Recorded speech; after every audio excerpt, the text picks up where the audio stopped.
the original Loretta Brown Show, radio to open the heart, heal the soul, awaken the consciousness.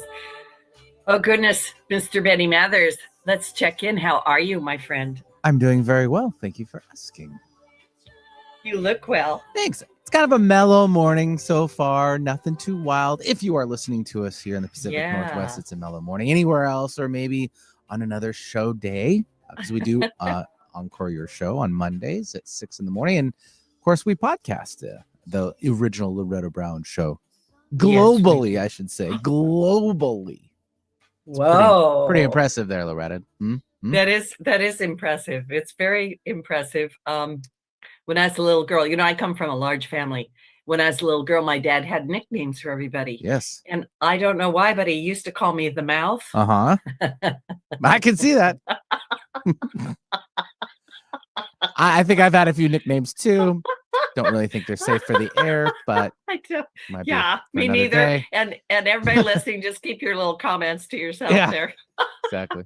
But anyway, yeah, what a week. Up and down. It's a little emotional today. Yeah. I kind of was talking to my guest about it before the show. We're going to bring her on. You're going to love it. It's very timely.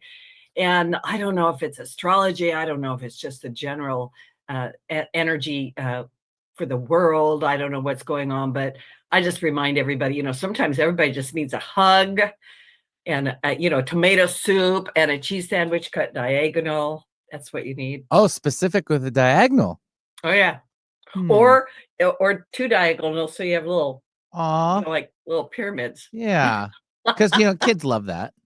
Little bite-sized sizes. Yeah. So it's all good. All right, I'm gonna do that today for lunch then. Yeah, I'm doing it. You have to stack them up just so never mind. Then I'll let you figure that out. About it. No. You can do whatever you want. All right. All right. Good move. Yeah. So I am Loretta Brown. I'm the owner of Reiki Oasis, located right here in the greater Seattle area. You can find out more about that at ReikiOasis.com. Be aware of the fact that the website takes you to my scheduler right now because my website is under reconstruction. Also, astrology. Let's take a look at the skies because we've got so much going on. We still have a lot of planets retrograde. We got some big stuff happening on November 15th, which I think is tomorrow. I've kind of forgotten what day it is. Yep. Saturn. Thank you. You're welcome. Thank you, Betty. On thank top you. of it. Yep. Yeah. Thank you. Saturn, the planet of karma and responsibility, ends its retrograde, which began in June. So June until now, Saturn going backwards has helped shift us. It's put lessons kind of in our face. Like sometimes retrogrades are like a redo. Planet of karma and responsibility. You think we've been redoing some stuff? Probably. But now it's going to move. It's going to go direct. And you might begin to feel more motivated and ready to move forward, especially with long-term goals.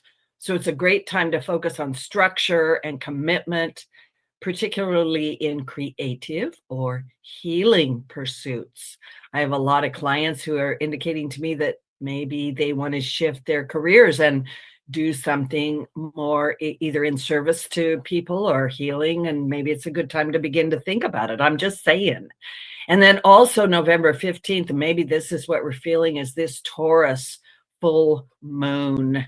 The Taurus full moon is grounding and intense due to Uranus's disruptive energy. It's got this weird thing going on with Uranus, which to me is like doop-de-doo. You're just going along through life and then all of a sudden, boom, Uranus hits and something unexpected happens. It always reminds me of Monty Python going, the Spanish Inquisition. Nobody ever expects the Spanish Inquisition.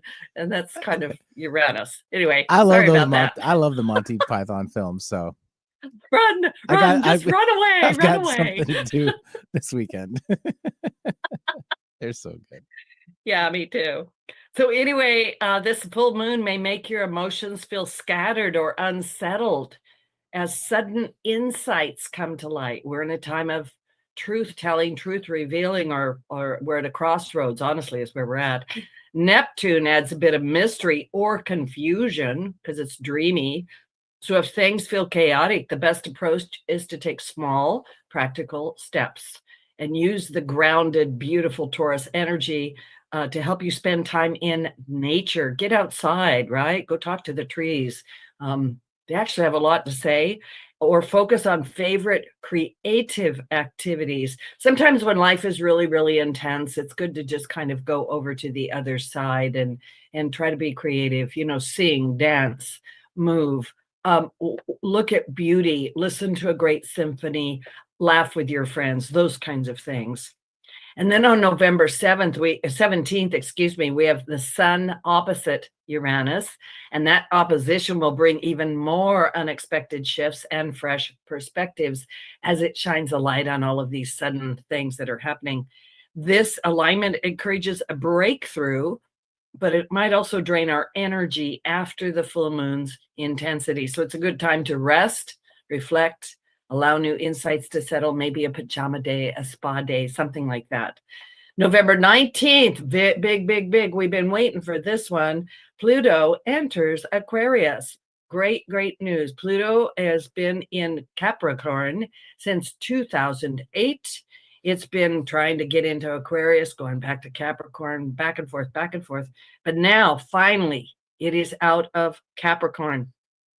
And Pluto's shift emphasizes a new era focused on collective growth, innovation, and community, as well as technology. We're moving away from authority-based themes and structures and entering a time of collaboration and forward-thinking solution. So it marks the start of significant social changes, technological advances that will shape our future. And many people have been waiting for this. By the way, Pluto moving into Aquarius, actually, I don't know, this is the dawning of the age of Aquarius. We've been singing that song for a long time, right, Patti? We've been doing it, but now it really is moving there. And Pluto in Aquarius will be there for the next 20 years. And it's an air sign. So it's about new thoughts, new ways of doing things, new communications, and maybe clearing out communication. So looking ahead into December in 2025, keep an eye on major shifts like Jupiter moving into Gemini, another air sign. Jupiter expands everything, hopefully not our waistlines, and Neptune into Aries, which will highlight learning, adaptability, and pioneering approaches to creativity and spirituality. So lots going on. Everybody just take a deep breath of that beautiful Aquarian air that's about to come in. Thank goodness we've made it. Hang on. We're just about there. And with that, I'm going to bring Patti Conklin on the show. I've had her on before. It's been a few years, and she's amazing. You're going to love this show. You get your coffee now. You're going to be riveted, right? She's a well-renowned vibrational mediator, a medical intuitive, an energy healer. And honestly, I don't have the right words. She might for what she does. For nearly 3 decades of experience helping individuals reclaim their health and vitality.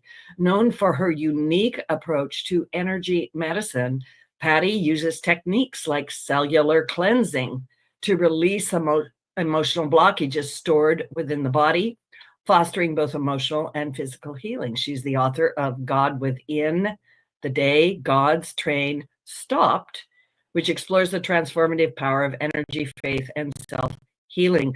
Patti has inspired audiences globally in over 60 countries. Nice. You got it. It's word of the day. I know. Globally, through her workshops, remote healing sessions, and lectures. And she's celebrated as one of the foremost voices in holistic wellness today. Over 14 books have referenced Patti's work, and I believe an episode of The X-Files partially based on her life and experience. I want that music, Betty, that X-Files. Welcome to the show, Patti. It's such a delight to have you this morning. Thank you so much, Loretta. Wow. I mean, not only is it great to be here, but I am so happy to have listened to the astrological stuff taking place and coming up. Question. I mean, a lot of stuff going into air signs. So what does that do for us fire signs? Well, are we gonna have a good time over the next 20 years? I mean, I'm assuming I'll be around when I'm 87, but you know. I love it. I'm a fire sign too. And I have to tell you that my sun is in Aries and my moon's in Capricorn. Thank God I'm grounded by that. But air for the fire signs will give us, we can breathe, right? Capricorn has been very heavy for us because we've constantly had earth thrown on top of us, and earth can ground a fire, but it can also put out a fire. And with air, all of us fiery people, we're going to have to be a little careful that we don't become forest fires, or I don't know, fire breathing dragons is kind of fun, Patti, but kind of cool. It's kind of cool. As long as we've got it in check. As long as we've got it in check. That's awesome. Yeah. The other thing is, because you brought it up, I'll just throw this out there into the mix. For those people that watch, we have a Chiron, the wounded healer, is retrograde in Aries, and we have what's called an Aries Libra balancer going on right now. They're at opposite ends, at North Node, South Node. And the Libra South Node is helping us take a look at where we have overgiven. Where have we overgiven? Especially as healers or people that, we give. And Aries is like me first. What about me? Right? So we're in this balancer of, where do we draw the line between giving and receiving? And do we allow ourselves to receive, or are we just giving, or are we just receiving and not giving? So you get the idea. So that all plays into where are we at on planet Earth? Wow. The other thing, because I want to pull you into this because of who you are and what you do, but the age of Aquarius is about cooperation. Mm-hmm. And we're looking at the crossroads of life. Like, we can touch on politics a little bit, but I really want to talk about you. But the idea that the Aquarians are kind of unusual. They are an air sign, but the sign of it is a woman pouring water out of a jug. And a lot of people get confused and think it's a water sign. It's a sign of alchemy. So when we bring air across the top of water, air represents thought or consciousness, or maybe what you do, some kind of, right? Across water, which is our emotions, right? It will alchemize it, so it will change it. So whatever it is we've been stewing in, now the air is going to come in it, it's going to transform it. Now it can freeze it, it can evaporate it, it can help it flow, but you're starting to get the idea. And it is that consciousness that is coming in, the higher consciousness, which is very, very vital for where we're at on planet Earth right now, and whatever our 3D, 4D, 5D world is that we're moving into, through, or however you want to say that. Wow. Yeah. Wow. So I feel like what you do is even more important. I don't know where you are in your life, but I just sense that your visit on my show today is incredibly timely and offers a breath of fresh air or a glass of water to the listeners. And we could even call that living water, right? Living water. Yeah, absolutely. Yeah, Absolutely. living water. So tell us a little, you can respond to that, or tell us a little about yourself. How did you find that you had superpowers? I don't think they're superpowers. I think they're I think you need an outfit, like a a superpower outfit. Life has been amazing. I mean, it's just been this amazing journey, and an amazing blessing, in all ways. I am 67 years old now, and I feel like, I'm just kind of coming into myself. And I feel like I know myself better, and know those superpowers a little bit better. But this has been coming on 30 years now of doing this work. And it's not that all of a sudden I woke up one day and I had these gifts. I had the gifts my entire life. I just had no one close enough to talk to about what it meant, or I didn't even know I was different in that aspect. And for people say, well, what's different? I see the world in particles. I've got, when you're looking at television and the cable goes out and you get the snow in the black and white, that's my world. And I didn't realize that not everybody saw the world that way. So when I had visitation from what I call Father, some call universe, creator, source, whatever, goddess, I was given 3 tasks when I was 7. And the first task was 38 to 42 would be my greatest growth years. 42 to 62 would be my greatest contribution to humanity. And I could come home then if I so chose. But the purpose, number 3, was the purpose of your walk is to teach people to become insubstantial without transitioning. And I was precocious as a 7-year-old, but I had no clue what that meant. And so life went on. And occasionally I'd get this information coming in. I remember my English teacher, attempting to explain to her how I viewed the world. And she said, "You remind me of Edgar Cayce. So let me give you some money and go get a book on Edgar Cayce and read it." And I went into the bookstore and I reached to the top shelf to get the book. And my body just became frozen. And I heard this voice just thunder in my ear. "Do not contaminate the information and knowledge you've been given with someone else's thoughts." And because, I was 12, 13, I'm like, "Fine, just give me my arm back. You're embarrassing me." But that stopped me at that point from getting any information from anyone else. I just wanted to follow where I was going. So 38, right before 38, I get another visitation. And I had been in the nonprofit world. One of my favorite jobs was overseeing women's literacy programs in 30 countries throughout Africa, Asia, and Latin America. So that kind of created my love of travel. But I had a visitation right before my 38th birthday. And Father said, "I want you to take your children and move to Hartwell, Georgia, and fully begin walking the path I asked you to walk as a child." And 5 minutes later, I'm in Florida at that point, regional director of CCI.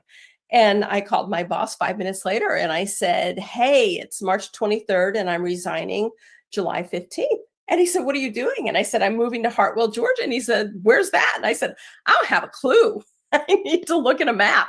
But that's what I've been told to do. And I got there. And the only training I ever had that was outside of nonprofit was a weekend hypnosis course. And I think Father had told me to take that course. And I feel like the only reason I took that course was to expand my mind, to understand the expansion that was taking place. And life, went on. Business immediately became global. I mean, it was within weeks. One person told 10 people, and those 10 people told 20 people, and it became word of mouth very, very quickly. We didn't need to do media and so on. And as I was heading into my 62nd birthday, I said to my sons, "Hey, this may be the year I'm gone. I mean, I'm kind of ready for the next adventure. Let's see what it brings." And so my sons were very logical about it. And they're like, yeah. Okay. Let's get this in place. And my daughter-in-laws are like, "What the heck are you talking about?" So I remember calling my sons on my 63rd morning of my 63rd birthday, and I was crying. I'm like, "I'm not going on my next adventure. I'm still here." They're like, "Calm down, calm down."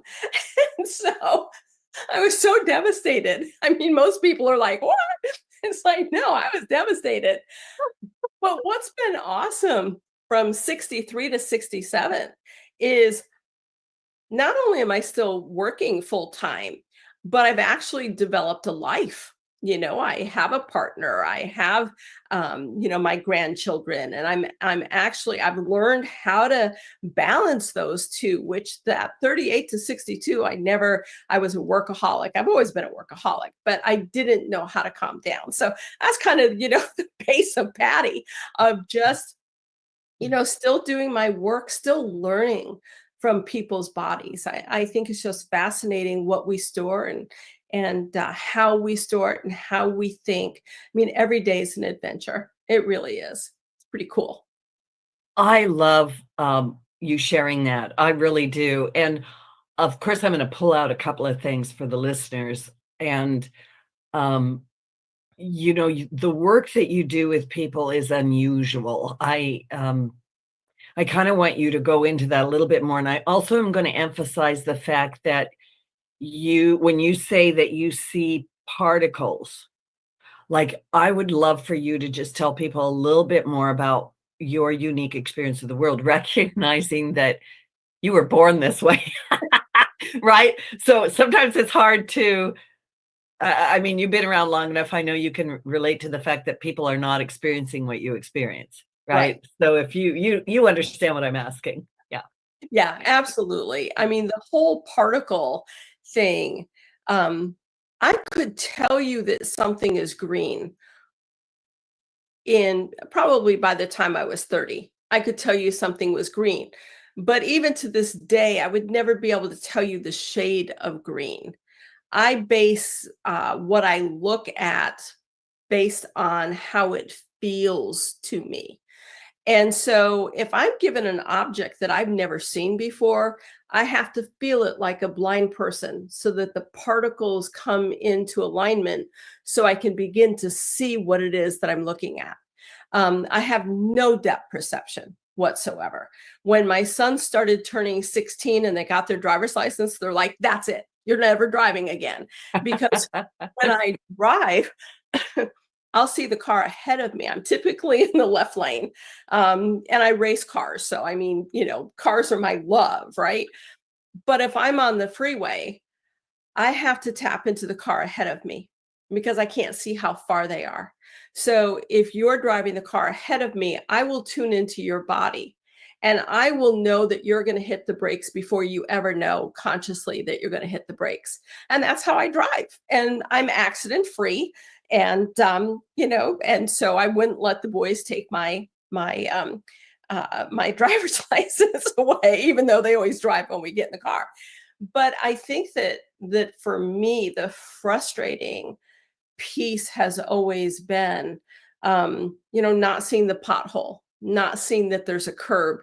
And so my sons would automatically take my hand and go, here, there's a curb here, there's stairs here. I don't think it has limited me in some ways. Like I love to hike up a hill. But in order to come back down, somebody has to be in front of me so I can hold their shoulders. And they'll say it's a 6-inch step, it's an 8-inch step, it's a 2-inch step, or else I just, tumble down. One of the greatest things that still make me laugh about particles, because like I said, in colors, I can tell, I think, what color is. And my sons, when I get ready to go do a TV show or whatever, when they were teenagers, I'd walk out of my bedroom. And if they looked at me and they said, Mama, you look beautiful, I knew I matched. If I walked out and they said, oh, Mama, you're so pretty, I match. And they're like, no, you don't. And then there'd be this fight. And then one of them would capitulate and go in and pick out an outfit for me to wear.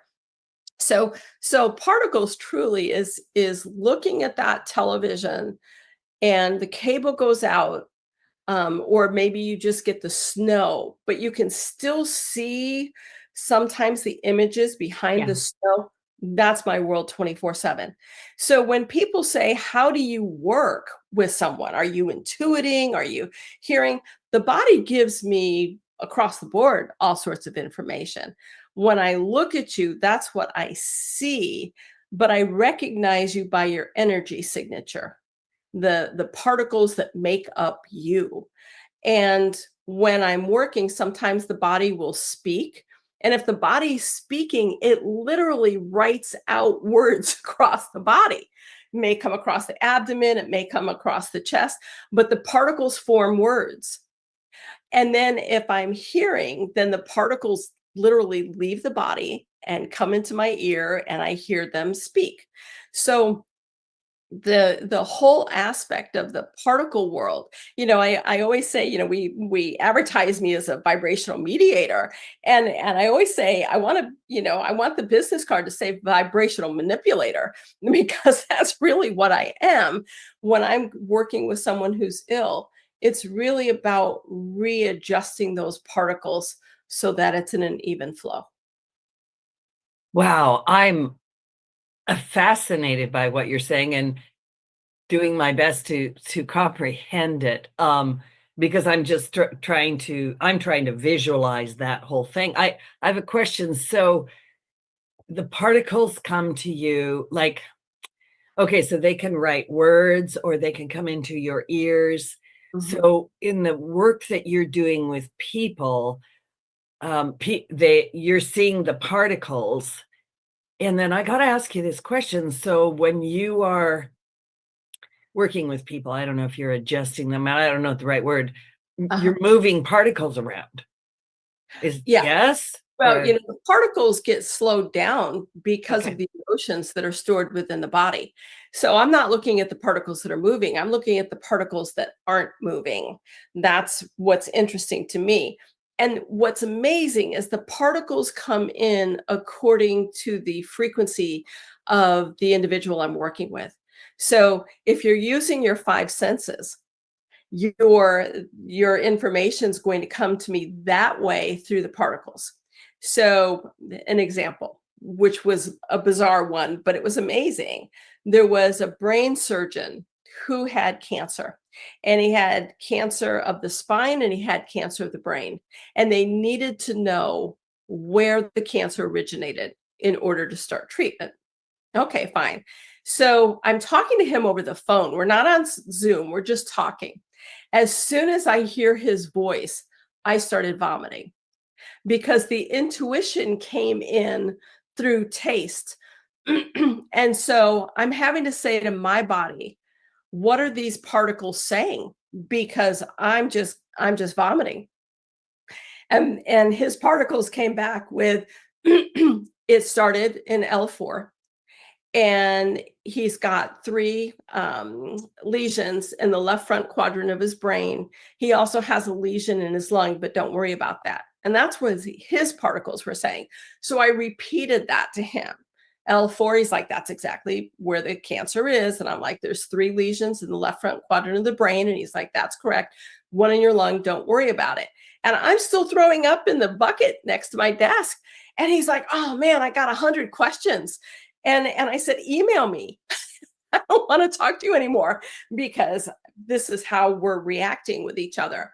So people think because of the particles that I'm sighted more. I'm really not. I'm more auditory than I am sighted. And that may just be because everything just kind of blurs together in that particle aspect. It's my life. I don't know what it would be like to be sighted, like you are, to actually be able to see something and not, it's weird when you own a house for a few years and you're walking through with the kids and I'm like, wow. So the remodel, did the contractor put that in during the remodel? And they'll just look at me going, it's been there since you bought the house. If somebody doesn't point it out, it's like, oh, I don't know. Wow, this is a fascinating conversation. We're going to take a little station break. This is Loretta Brown. My guest today is Patti Conklin, and she's a amazing person. That's all I have to say. I want you to know more about what she does, and so don't go away. We'll be right back. We're going to talk more about cellular cleansing, right? Which I think you're alluding to right now, but I want to know more about it, and I want to hear some more examples of how that works. So this is Loretta Brown. Don't go away. We'll be right back. All right, all clear.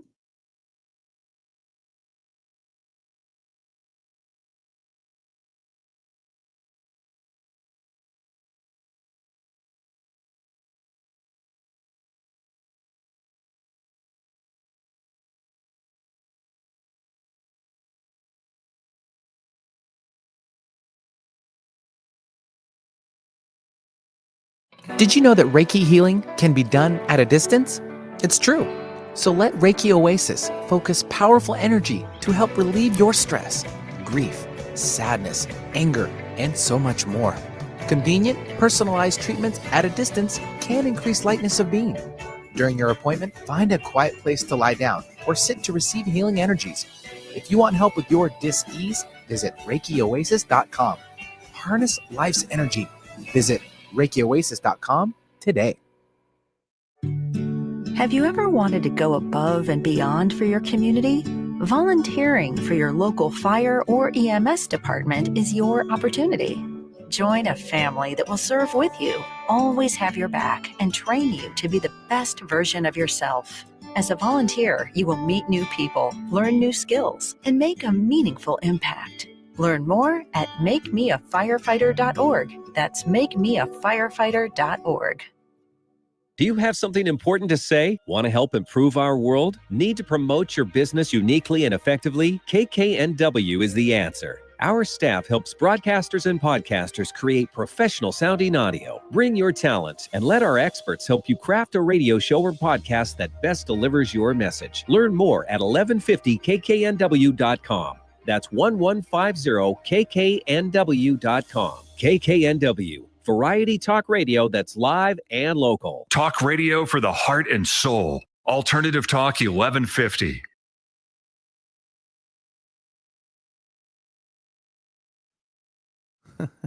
Y'all ready to come back in? All right, stand by.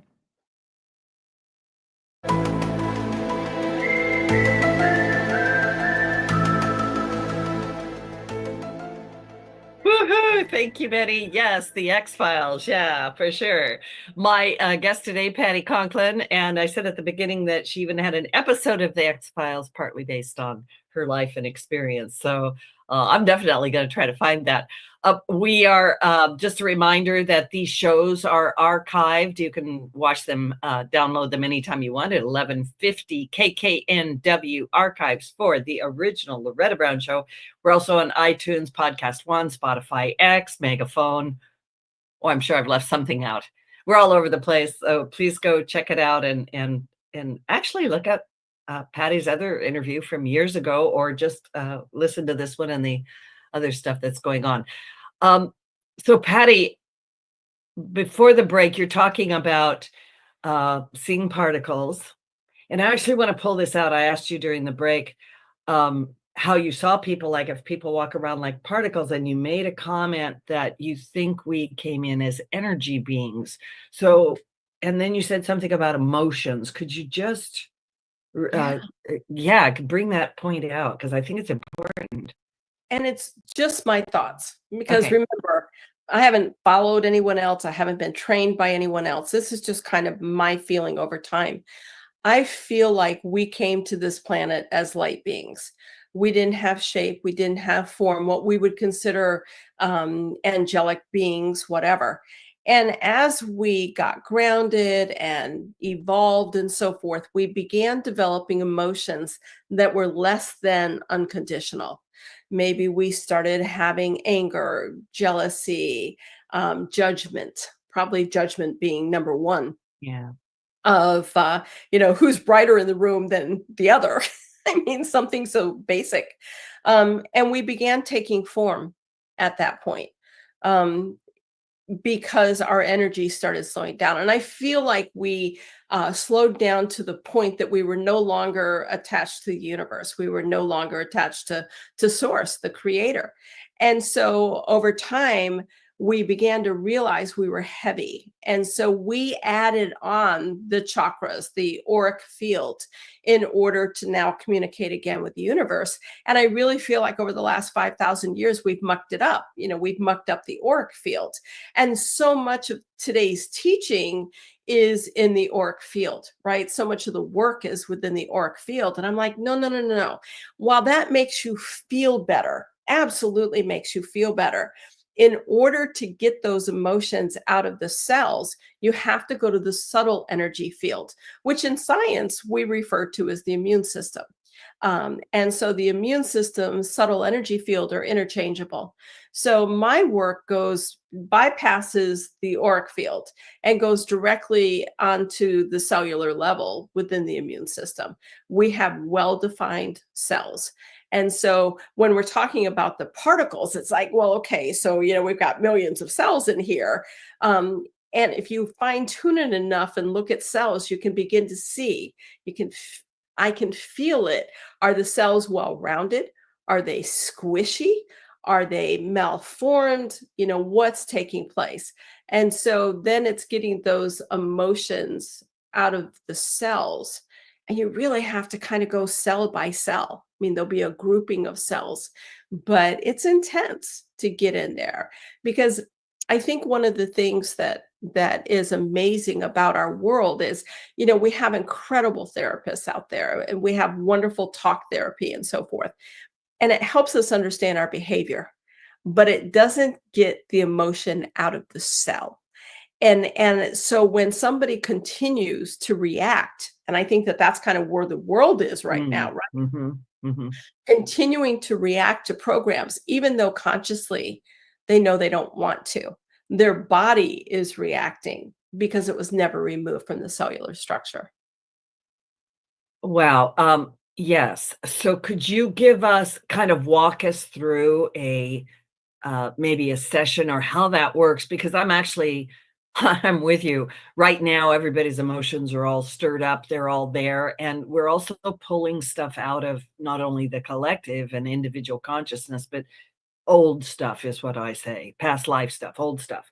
And trying to work our way through all of those emotions. And you just are telling me you just removed the emotion. So I need you to say more about that.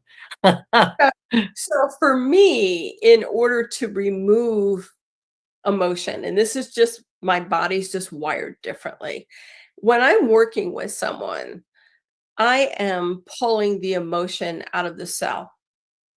But because it's tangible, it's no longer just energy, right? There's gunk within the cell. And so there has to be a receptacle, and my body is that receptacle.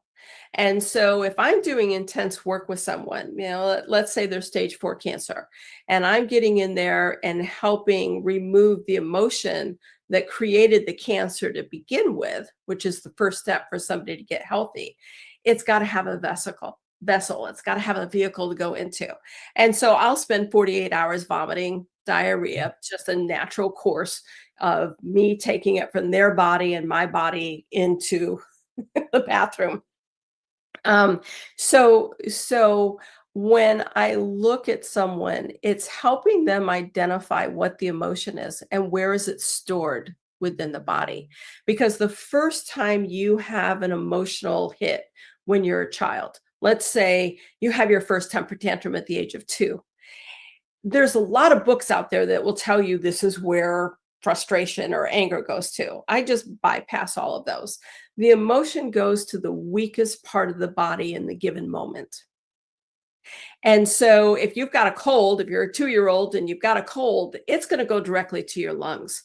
And so you'll eventually get someone who has lung cancer and they'll say, I never smoked. I've had a healthy life. Why do I have lung cancer? You have lung cancer because that's where you stored your judgment or anger or frustration or whatever it is. And your body just said enough. And so when we finally get to the point of disease, what it is the straw that broke the camel's back. So what we have found in the researches that we did, when I was 28, I'm about 6 weeks ahead of modern medicine. So scientists call me a walking MRI. So doctors from all over the world will call and go, all right, got this patient. We've done every scan imaginable, blood work. We know we've got an issue, but nothing's showing up. And so typically with just a conversation with the doctor, I can tell them where to start looking because the body has already started the creation of the disease. And the person, if they're aware of it, will be going to the doctor going, something's wrong. And the doctor's like, nothing's wrong. So, a manipulation. There was a man in London probably 10 years ago now, and he was hemorrhaging. His wife had been a client of mine, and he was hemorrhaging out, and they had been working, ICU, just attempting to stop the hemorrhage, and they couldn't. And I knew that this was something that was rare, that I could not do long distance. So I jumped on a flight and I flew over the pond and went in, and it took me a couple of days to stabilize his hemorrhaging. And the doctor was just like, "What are you doing?" And I'm like, "I'm just manipulating his particles. I'm getting the gunk out, manipulating his particles so his body will stop hemorrhaging." And the doctor was, skeptical, but as he saw his patient improving, he was a believer. And so I remember the third morning, he was stabilized. I felt like I could leave and come home. And I walked into his room, and he's like in this potassium crash. And I looked at the nurse and I'm like, "Have you checked his potassium level this morning?" And she's like, "No." And I'm like, "Get an IV bag right now, potassium. I mean, he's crashing. We're going to lose him." And the doctor walked in the door, and I told him what was going on. And he looks at the nurse and he's like, "Get a potassium bag." And so, he stabilized. But the body can crash that quickly. And when the doctor and I were leaving the room and, heading out so I could fly home, another doctor walked out of the patient's room. And the patient's body was just talking so clearly. And I looked at this doctor who didn't know me from anything. And I said, "Your patient is going to blow an aneurysm in an hour. You need to get OR prepped and get her up there." And he's just looking at me like, "Who the Sam are you?" And the doctor that I had been working with going, "If I were you, I'd prep OR." I'd go ahead and do it. So that's kind of a dramatic one. But I think for everyone, whether it's just emotional upset or whether the emotion has gotten to the point of a disease, it's still there. And the challenging part, Loretta, is that we can look back at our childhood or back at past lives, and we can say, "I know where this came from. I understand it now," and that's awesome. But understanding it does not remove it from yourselves. And so I think that that's where I encourage practitioners to start working. And that's why I developed cellular cleansing, because for me, there has to be a way to get this gunk out without regurgitating your life. And there's so much of your life and past lives that you don't know, that you don't remember. And so it's a way for even a logical skeptic, engineer, physician, whatever, that's experiencing health challenges to be able to do without having to go into the logic of why it's taking place. Now, you can do this, but do you teach others how to do it, or can people learn to, well, I don't know if they can learn to do it for themselves. Like, yeah, you teach people, you have other people that can do it because you have a unique skill. Yeah, I have students around the world. I have 48 students in different countries.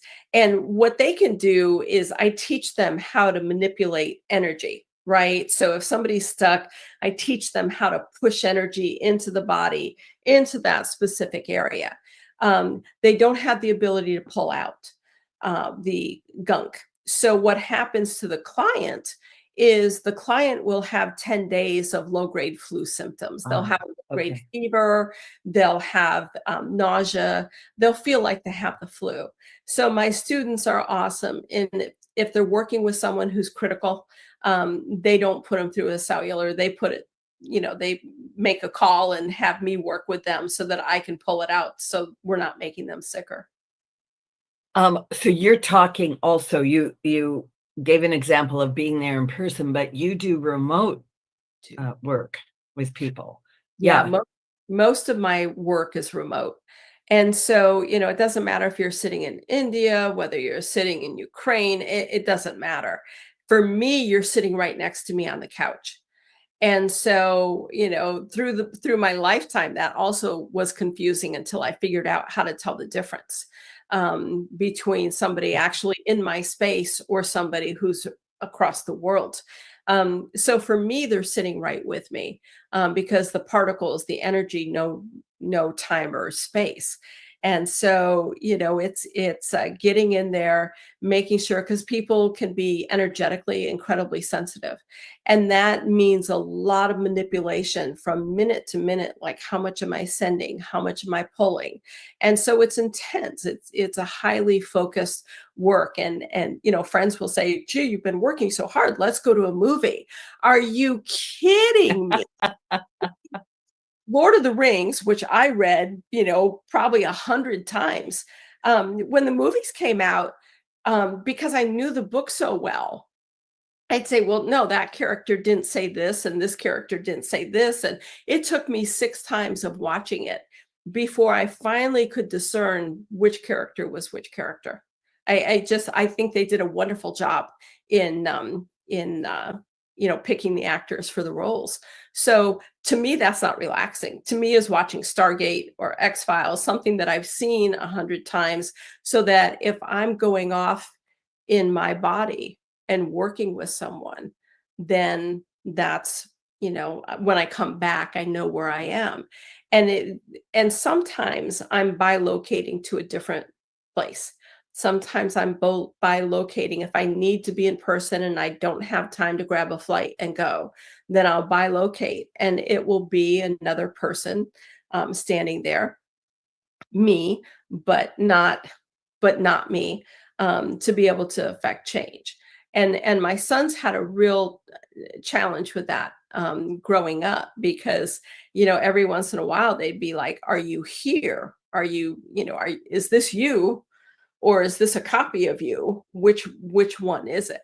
And that also started very naturally. So I'm not sure why, and I give thanks for the sons that I have. Even though there was a list on the refrigerator of what I could do when girlfriends were over and what I couldn't do. I couldn't change the taste of milk, or I couldn't bend a spoon, or I couldn't disappear into the wall. There was these moms that were on the refrigerator. It's like that Ghostbuster thing with the circle in it, like, Mom, don't do these things. Don't do these things. Don't do these things. And even, my daughter-in-law that I love, one is a pharmacist. And so me coming into her Western world was just like, what the heck? And so her colleagues would say to her, what does your mother-in-law do? And she's finally just gotten to the point. She says, I have no clue. She's just highly successful at it. She's like, I can't even begin to explain it. But I think what it gives is a whole different world. The movie that I think most represents kind of how things work is The Green Mile. And so, John Coffey, where I'm, vomiting the stuff for diarrhea, it's the same aspect of understanding that everything inside of the body is all movable. It's particles. And if you simply remove it, then the body goes back into a reset. And that doesn't mean that everybody heals, Loretta. I mean, yeah, okay. You got the soul purpose as well, right? And maybe the soul needs to experience it, but everyone gets an emotional reset and hopefully a body reset at the same time. Now, you work individually with people, and if I'm hearing you correctly, sometimes these are intense sessions and you're working for days, right? Yeah. And you're processing. So your body will, like you said, you're throwing up or you're doing something. Do you also do groups, or do you have, okay, yeah. I do. And I love doing group cellulars, and people say, isn't it harder? It's like, I'm going to be as sick for one as I'm going to be for 20. So no, I'd rather get 20 of done all at the same time. There are limits to it. Son Matthew has more of my energy capability, and he's 42 years old and works for missiles and secret defense stuff, whatever. And the X-Files. No. X-Files, right? But I remember like calling him on a Saturday night. I had given a program at a Unity church, and I was going to be given the sermon in the morning and then doing a group cellular. And his baby was only 3 weeks old at the time. And I called him and I'm like, dude, I need you to drive up here, 2 hours away. I need you to drive up here because I'm going to have 28 people tomorrow and I can't handle that many people. And he started laughing and he's like, how many are signed up right now? And I'm like, 4. And he's like, so you expect 24 people to sign up tomorrow morning? I'm like, there are 28 cords coming out of my body connected to souls who need to be here tomorrow. So yes. And he, he drove up because he knows better. And there were 28 people. And so, I kind of look at like how big is the crowd going to be by how many cords are being attached into me from the souls, because it's not so much the individuals knowing, they just feel an impulse to come in and things. Yeah. There's so many questions I could ask, such as, are some illnesses more difficult to treat than others?